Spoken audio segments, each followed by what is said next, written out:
So நம்ம childhood ஸ்டேஜஸில் நடந்த நிறைய விஷயங்கள் நம்ம வந்து கான்ஷியஸ் லெவலில் மறந்துருப்போம். பட் அதோட எக்ஸ்பீரியன்சஸ் எல்லாமே எமோஷ்னலாக நம்ம டீப் டவுனில் நம்மளோட மைண்டில் ஆழமாக பதிஞ்சிருக்கு.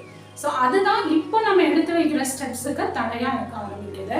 ஸோ ஒரு புது ஸ்டெப் எடுத்து வைக்கும்போது அந்த உள்ளுக்குள்ளே இருக்கிற அந்த ஒரு பிலீஃப், அந்த ஒரு எக்ஸ்பீரியன்ஸ் வந்து உள்ளுக்குள்ளே ஆழமாக ஸ்டோர் ஆகிருக்கிறது நமக்கு கான்ஷியஸ் லெவலில் தெரியாமல் இருக்கலாம். பட் டீப் டவுனாக அது உள்ளே இருந்து ட்ரிகர் ஆகிட்டே இருக்கும்.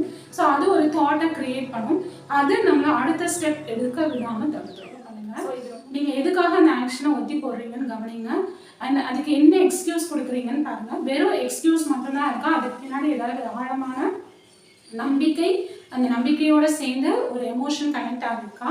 அப்படி அந்த எமோஷன் கனெக்ட் ஆகியிருக்குன்னா எப்படிப்பட்ட எமோஷன் அப்படிங்கிறத கவனிச்சு அதை படிப்படியாக மாற்ற ஆரம்பிக்கும் போது கண்டிப்பாக நீங்கள் எதிர்பார்க்குற சக்ஸஸ் உங்களுக்கு கிடைக்க ஆரம்பிக்கும்.